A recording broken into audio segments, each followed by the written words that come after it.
आज होली का दिवस है महाराज जी। नए यूथ आपको सुनता है महाराज जी, तो उनके लिए कोई आपकी विशेष आज्ञा आज के उत्सव से, कि आज से अगर जो कर रहे हैं नहीं कर रहे हैं, कोई विशेष? खूब नाम जप करो, सात्विक आहार, कोई नशा मत करो।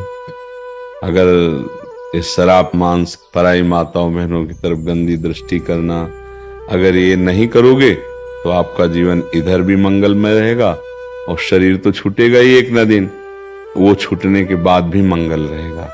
इसलिए बड़े भाग्यशाली हो कि आपको श्री धाम वृंदावन में होली मनाने को श्री जी ने सौभाग्य दिया। तो ये कभी मत करना। कोई इनमें से शराब पीता है? जी था मेरा। महाराज जी मैं 14 गोलियां रोज खाता था शराब छोड़ने के लिए। 26 दिसंबर था।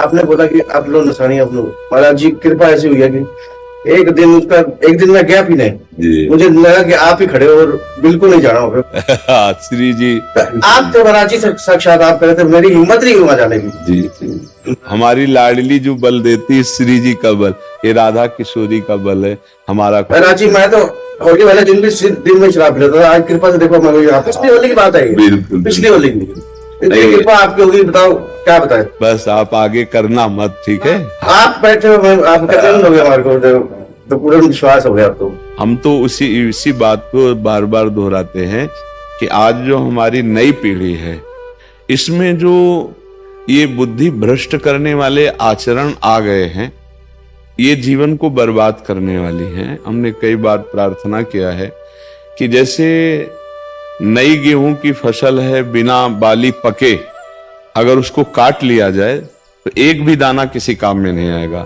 ऐसे कम से कम 20 वर्ष की अवस्था तक यदि ब्रह्मचर्य रहा जाए और फिर धर्म पूर्वक गृहस्थ को स्वीकार किया जाए तो हमारी गृहस्थी, हमारा जीवन मंगलमय होगा। ये जो छोटी छोटी अवस्थाओं में बच्चे ब्रह्मचर्यहीन हो रहे हैं और नशे कर रहे हैं, हम तो बड़े स्कूलों में पढ़े ही नहीं, छोटे से भाग पढ़े थे। हमें बताया जाता है कि आजकल स्कूल में नए जो यूथ बच्चे हैं तो वो ड्रग्स लेते हैं, वो इंजेक्शन नशे का लेते हैं, नशे की गोलियां लेते हैं। तो ये जो आचरण है ये थोड़ी आपकी जीवन को ऐसी जगह मोड़ कर ले जाएंगे जहां आप पश्चाताप भी नहीं कर पाएंगे और आपका जीवन नष्ट हो जाएगा।